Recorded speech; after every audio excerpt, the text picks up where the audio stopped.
Mesdames, Messieurs, bonjour. Bienvenue à la revue des grandes unes de ce mercredi. Allons tout de suite en kiosque avec la revue des presses. Et commençons évidemment par le quotidien Le Messager qui met en sa une MRC, rêve brisé. Les espoirs que nourrissaient ces candidats lors du double scrutin du 9 février 2020 se sont envolés. Le journal met évidemment en évidence Célestin Djamène, Michel Ndoki, Boubou Nissak et Tyriane Noah, une des vice-présidentes de ce parti.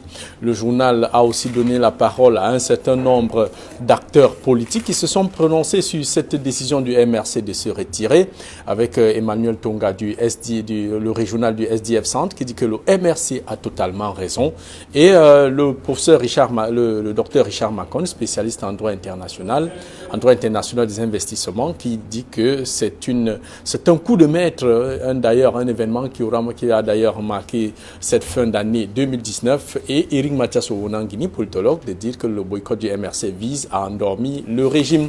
De même que le journal évoque ici les 4 raisons qui ont poussé le MRC, le président Maurice Kamto, à retirer son parti de ces élections. Le journal évoque la nécessité de faire la paix dans la zone, la nécessité du retour de la paix dans les zones du région anglophone, la liquidation du solde de l'élection présidentielle, évidemment en indiquant que ces électeurs auront l'occasion, alors l'opinion aura l'occasion de voir si le 9 février, le public ou alors les électeurs auront écouté Maurice Kamto suite à son appel au boycott de ces élections. De même que le journal parle aussi de la reconfiguration de la vie politique, indiquant que c'est l'un des enjeux, ou alors c'est plutôt un terrain favorable pour les formations politiques de s'affirmer à défaut et ainsi permettre au SDF qui ne tardera pas certainement, le SDF qui a des atomes crochus avec le pouvoir, qui ne tardera pas certainement à passer quelques marchés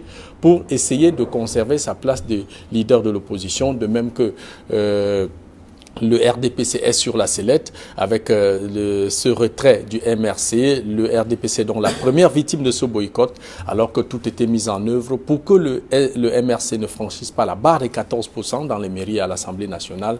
Tout était mis en œuvre avec la contribution des administrateurs civils. Le journal d'indiquer que s'il y a un parti qui est donc fou dans cette affaire, c'est évidemment le RDPC qui avait tout misé sur la participation du MRC. Et puis le quotidien La Nouvelle Expression met en sa une législative municipale la suite dans l'incertitude. Avec la fin de dépôt des candidatures, la suite revient à l'ECAM alors que le cas Kamto préoccupe. Le journal parle du désistement du MRC qui crée la polémique. Quand la polémique fait douter après les réactions émotives nées de la surprise créée par le président du MRC, les analyses les plus froides donnent à réfléchir, écrit le journal. Voilà ce qu'on peut retenir du quotidien La Nouvelle Expression, qui a aussi mis en sa 3e page ce fait divers où un groupe de jeunes hommes se blesse dans une bagarre générale.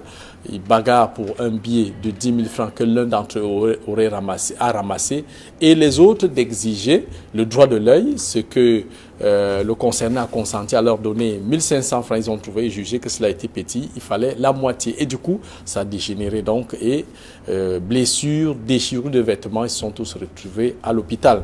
Et puis le journal L'Œil du Sahel qui met en sa une des violences législatives municipales 2020, des violences aux investitures RDPC dans le Nord. Le journal indique que suite au mécontentement de certains acteurs du processus, ils se sont violemment pris au chauffeur de la tête de liste de la commune de Marois, et les mêmes ont arraché puis déchiré le dossier des candidats de la commune de Blangois avant d'incendier les pneus au carrefour. Total des actes de violence imputés à un certain El Hadj Talaf qui ne serait pas content de la constitution de ces listes. Et puis on poursuit avec le journal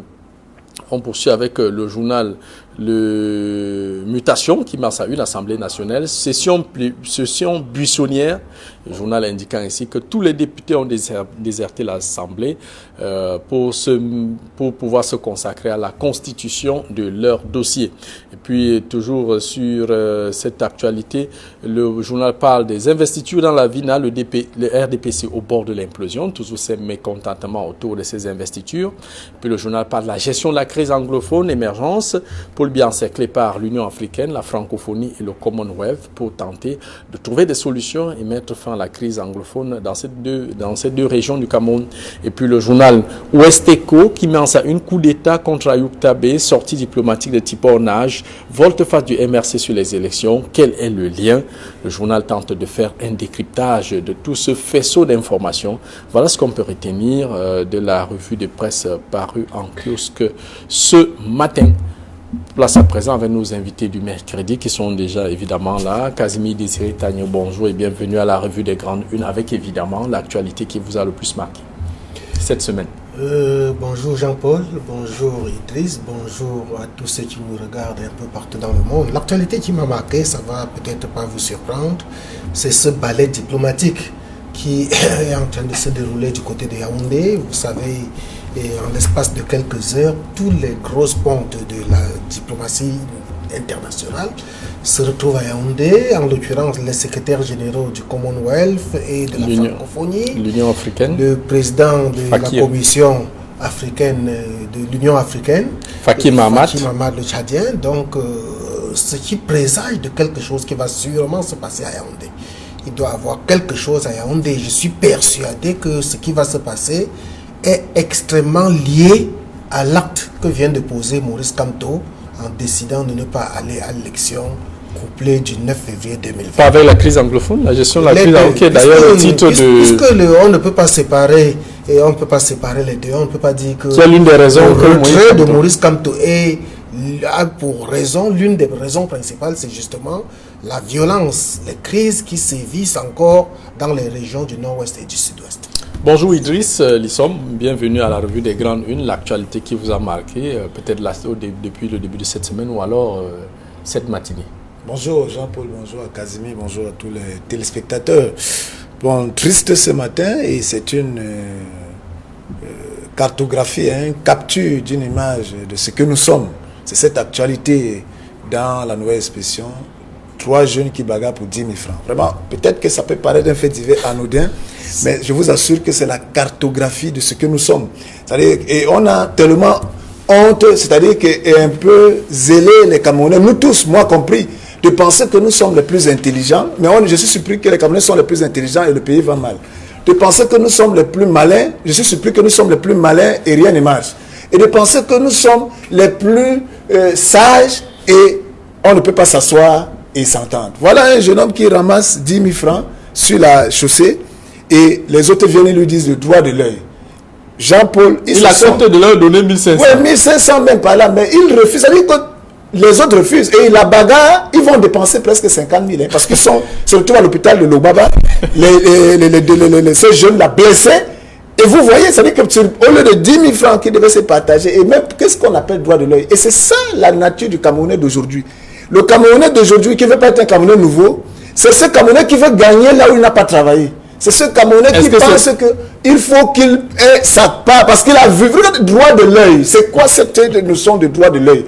Et je vous dis, c'est une capture de ce que nous sommes. Et si on quitte de la rue avec cette histoire de fait de 10 000 et qu'on va dans un autre secteur, je vous assure que c'est les mêmes attitudes. C'est-à-dire que avec des cas de détournement, dès que quelqu'un est au courant, au lieu de dénoncer, il va réclamer, il va revendiquer sa part. C'est de ça qu'il est question. C'est-à-dire que nous profitons de toutes les situations au Cameroun pour pouvoir chacun créer par rapport aux élections.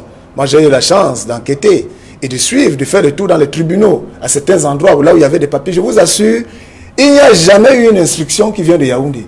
Mais dès que les Camerounais constatent qu'il y a une masse de gens qui viennent là où vous avez l'habitude de recevoir une personne tous les 2 jours, ils créent des situations pour prendre de l'argent. Ça devient de la corruption et on va accuser le mécanisme. Pourtant, personne... C'est ce type de mentalité, Jean-Paul Chougnac. Est-ce que tout ça n'est pas finalement l'expression d'une misère morale et matérielle? Et la situation est très grave et critique. C'est ça le problème aujourd'hui. C'est-à-dire que nous devons nous remettre en question. Qu'on soit du côté d'Ngelmenduka, qu'on soit au fond de Batibo, qu'on soit, je ne sais pas dans quel village de Manoka, nous devons tous changer de comportement. Parce que, et nous sommes là à attendre que les autres fassent pour que nous gagnions sans faire des efforts. attendre que on ait des leaders qui soient des anges qui vont sortir du ciel et nous sommes. Non, mais c'est nous-mêmes qui devons construire ce qui doit être notre bien-être de demain. Donc voilà cette information qui m'a terriblement marqué ce matin.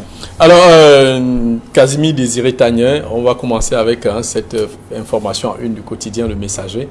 Comment comprendre que au MRC, il y a des candidats qui étaient déjà, comme on va le dire comme au quartier, qui étaient déjà très très chauds pour, dans la constitution de leur dossier, se voyaient déjà maires, députés, conseillers municipaux, et qu'à la surprise générale, le président du MRC décide de mettre fin à ses espoirs ou alors à ses ambitions-là. Vous, comment vous avez apprécié cette décision? C'était le coup de boutade, c'était pratiquement comme un coup de tonnerre avec cette décision de Maurice Kamto de ne plus se présenter ou alors de ne pas présenter son parti au double scrutin municipal et législatif qui se prépare pour le 9 février prochain.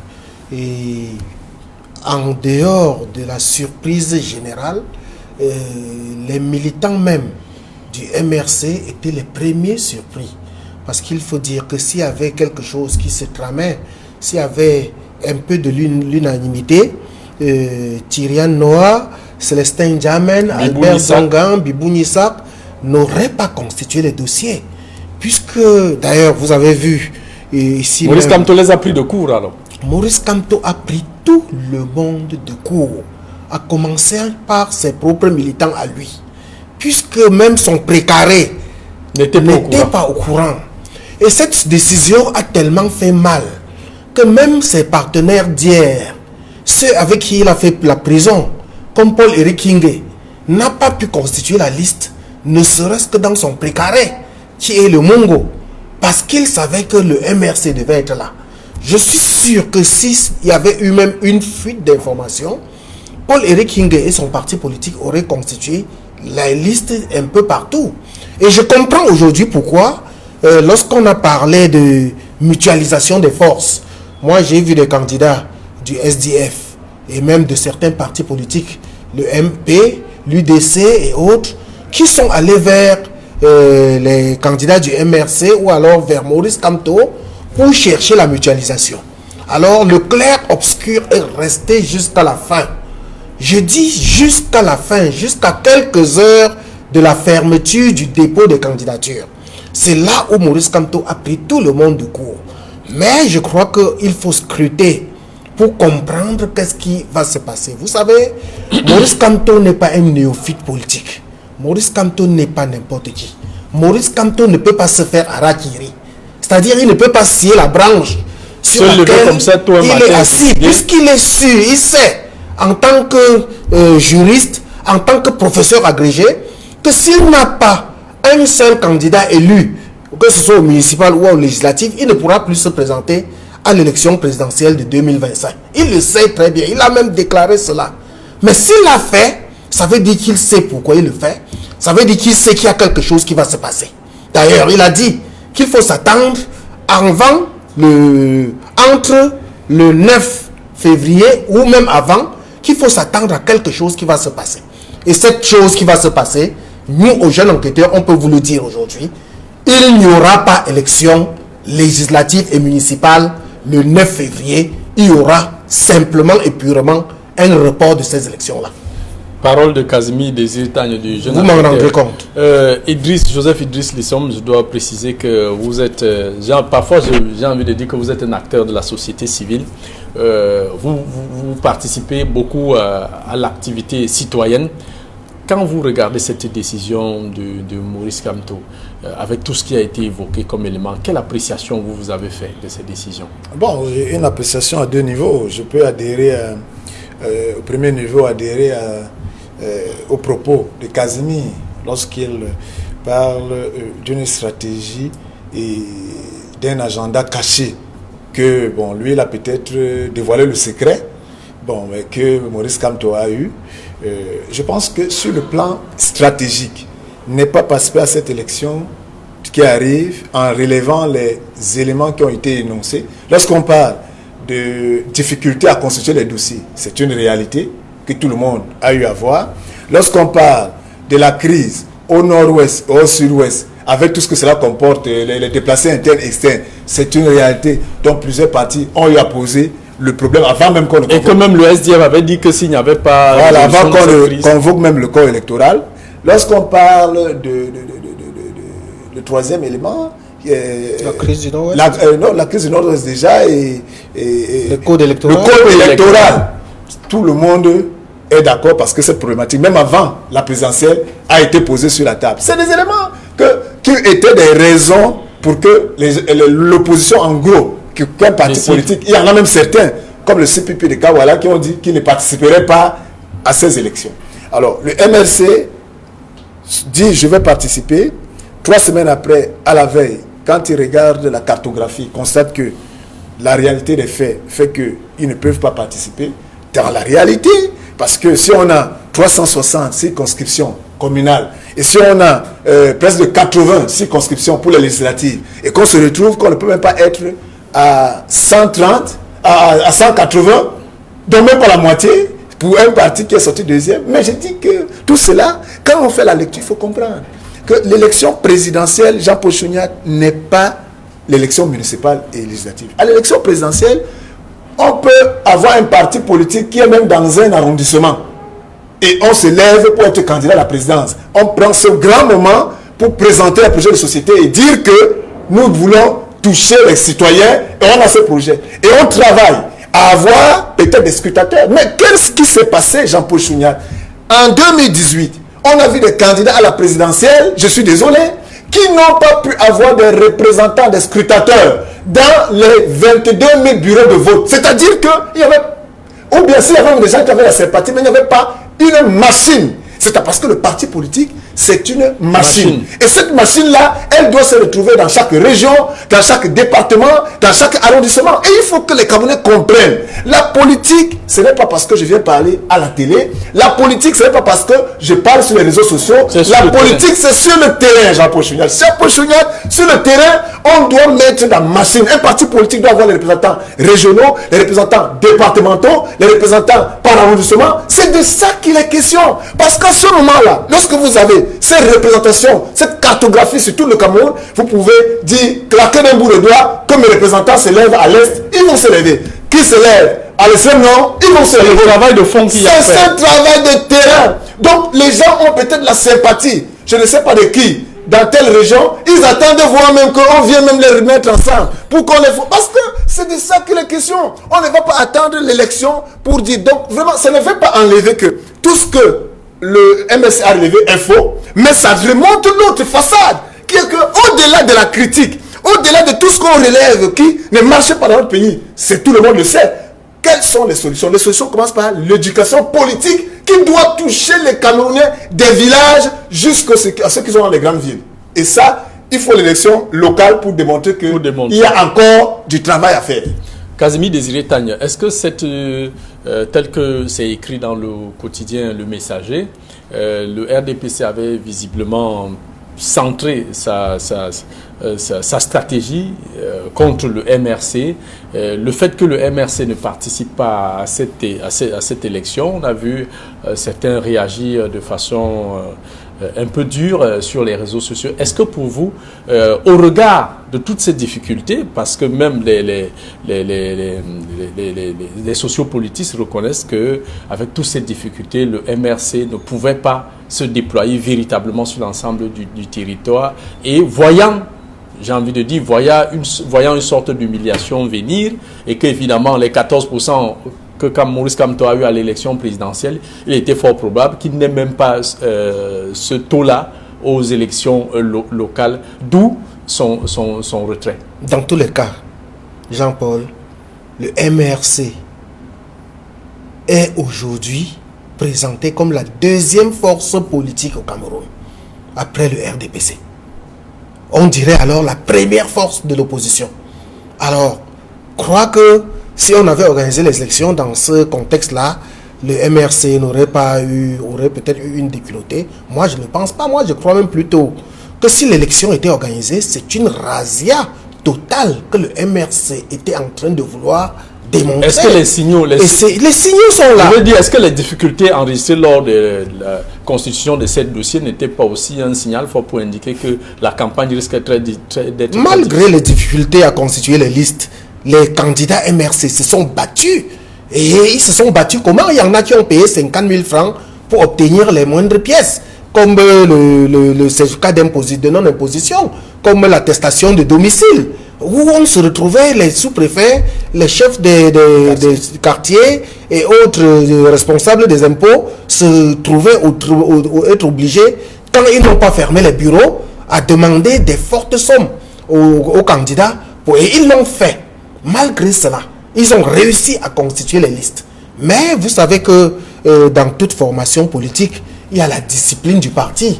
Mon cher ami Célestin Djamen aura beau pleurer, pérorer sur les antennes qu'il était sûr d'être maire. Mais il ne peut pas faire autrement quand sa formation politique en a décidé autrement. Et là, les enjeux vont au-delà de ses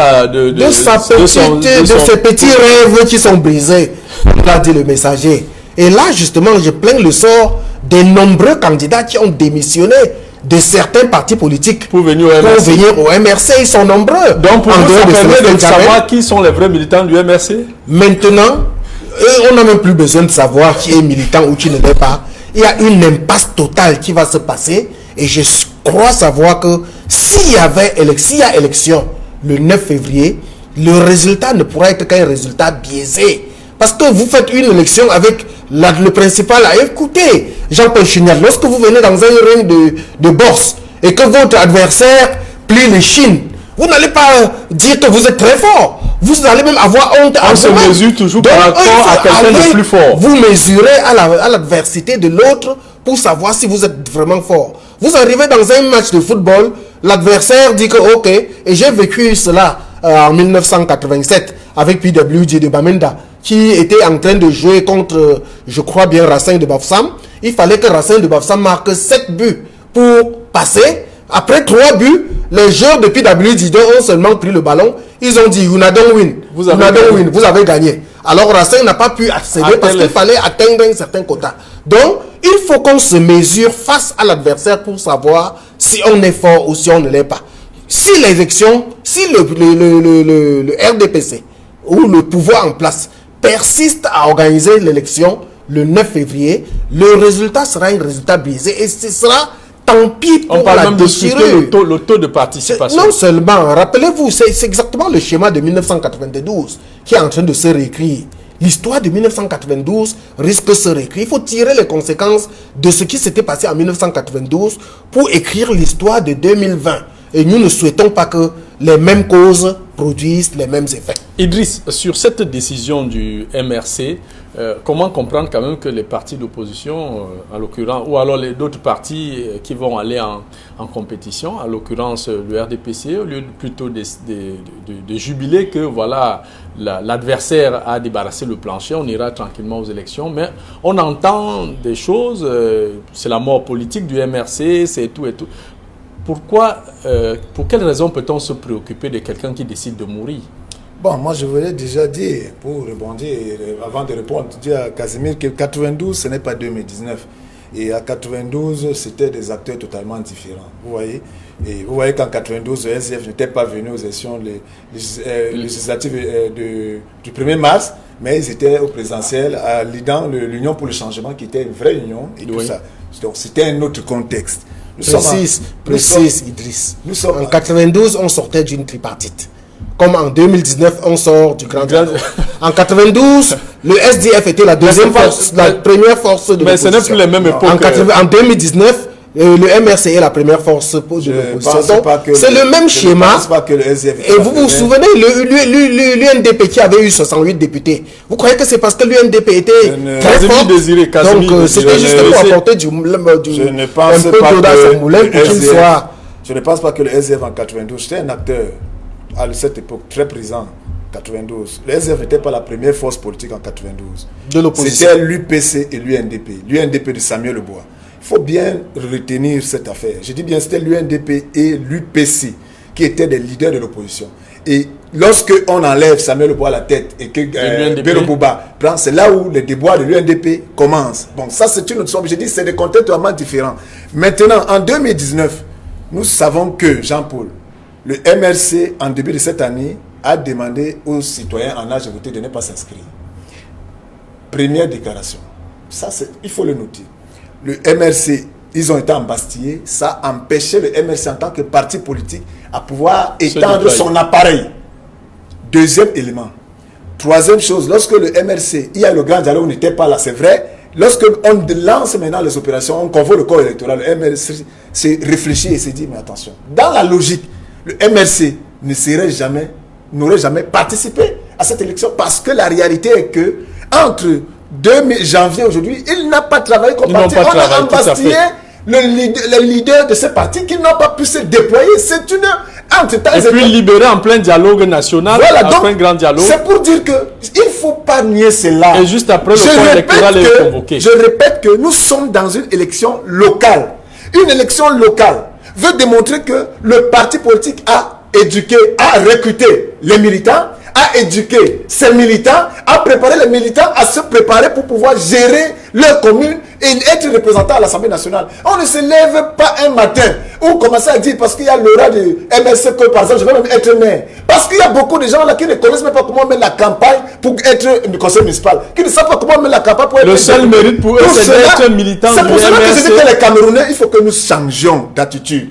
Il faut que les Camerounais comprennent qu'on ne peut pas venir gagner là où on n'a pas travaillé. Il faut que les Camerounais sachent que pour faire la politique, c'est un travail de terrain. C'est qu'il faut mobiliser les gens. Il faut les éduquer dans les villages, dans les quartiers, dans les communes, dans les départements. Je vous assure que c'est un travail de titan. Et nous ne voulons plus les maires et les députés qui sont décrétés par un appareil, qu'ils soient du MRC, de ne sais pas, de l'UNDP, du truc. Nous voulons, et moi je parle aux citoyens, que nous soyons des acteurs. Des primaires. C'est pour cela que je dis que le MRC n'était pas prêt. Ça, il ne faut pas qu'on nous dise par rapport à cette élection locale. Maintenant, cela n'empêche pas et n'enlève pas l'importance de cette décision qui doit remettre tout sur la table et permettre à ce que nous tous nous prenions conscience. Donc, moi, en tout cas, Idriss, aujourd'hui, le militant doit cesser d'être simplement celui qui porte le tissu d'un parti et brandir une carte d'adhésion à ce parti.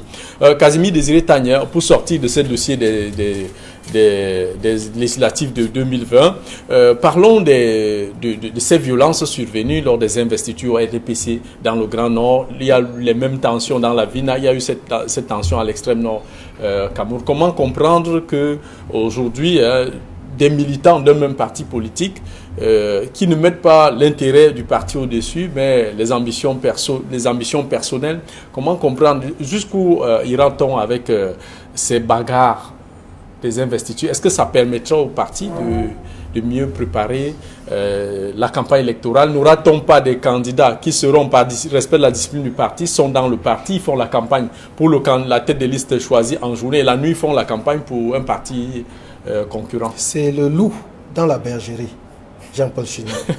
Je ne sais pas pourquoi ça devrait vous surprendre. Et c'est la conséquence logique des manques de primaires dans les formations politiques. Avec les présidents de commission qui ont dû parler. Croyant tellement bien faire, s'est surpris lui-même et a surpris son propre parti. Il n'a pas laissé le temps au RDPC d'organiser les élections primaires pour qui aurait peut-être fait moins de mal.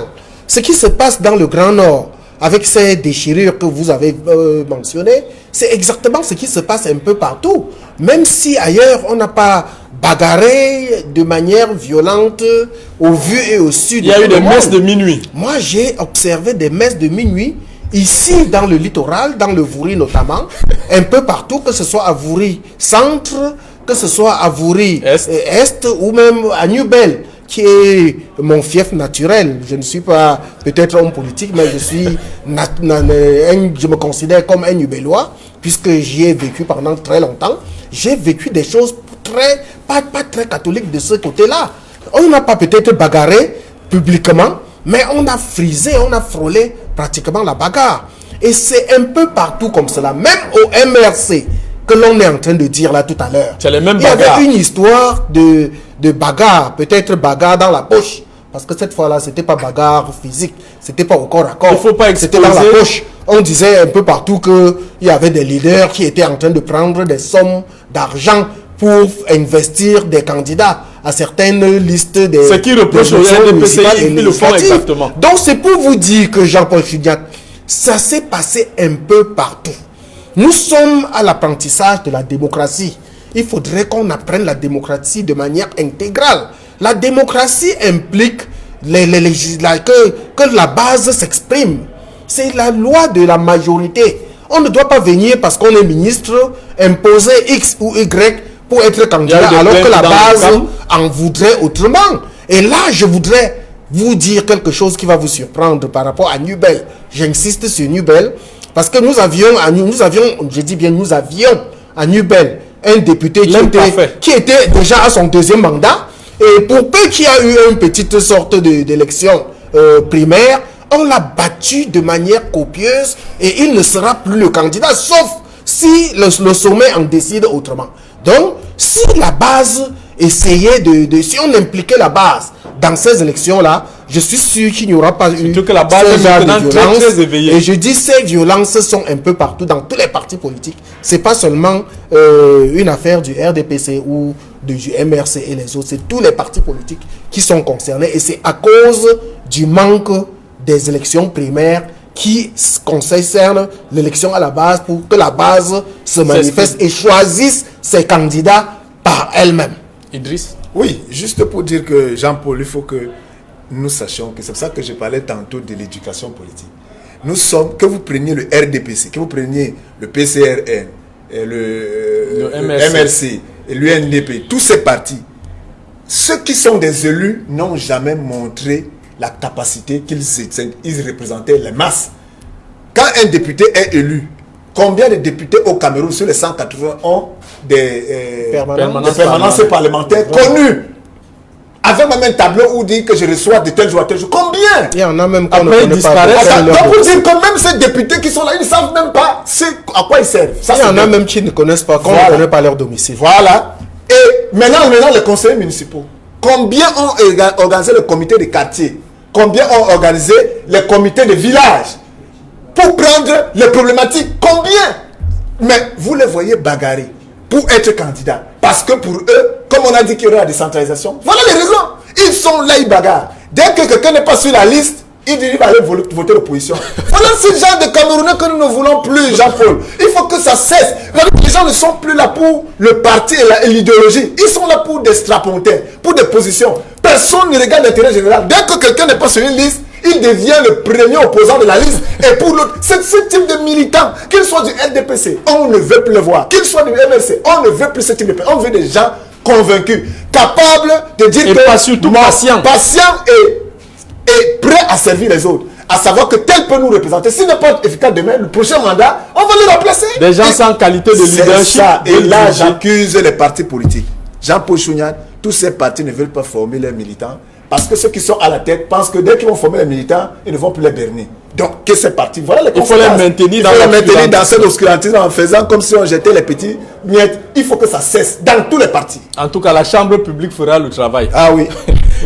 Casimir Désiré, sur ce fait divers survenu aux machines d'Okpassi, où des jeunes hommes bagarrent pour un billet de 10 000 francs. Idriss l'a dit à l'entame de l'émission, hein. C'est symptomatique de la paupérisation avancée du Cameroun. Le Cameroun vit une sorte de misère très avancée qui fait au moindre billet de 1000 francs, 2000, on saute dessus comme si c'était... On est prêt à vendre son âme au diable. On est prêt à vendre son âme au diable pour cela. Et ça prouve qu'il y a encore du travail à faire. Il faut donner du travail aux jeunes, il faut les envoyer à l'école, il faut qu'ils soient formés dans les meilleurs établissements, qu'ils soient rentables et que le chantier est suffisamment vaste. Donc il y a du travail. Et puis, je dois attirer l'attention des forces de maintien de l'ordre. Il y a longtemps, lorsque l'on bagarrait seulement dans un lieu public, on vous prenait tous les deux et vous aviez des fortes sommes à payer. Aujourd'hui, cela n'existe plus. Vous pouvez voir deux jeunes bagarrer tout simplement parce que l'un a dit Eto'o dépasse Drogba. Drogba et les gens applaudissent. On sort le couteau, on l'applaudit et puis plus rien. Merci Casimir Désiré Tagnin, merci Idriss Lissom pour cette participation. La pensée du jour, le poisson n'avait jamais su que l'eau qu'il a vu naître et grandir le cuirait un jour. Le poisson n'avait jamais su que l'eau qu'il a vu naître et grandir le cuira un jour. Voilà, messieurs, nous sommes arrivés au terme de cette édition de la Revue des Grandes Unes. Rendez-vous demain pour une autre édition. Restez scotchés sur les programmes d'Equinox Télévision avec 10-12 de Zénith qui démarre dans quelques instants.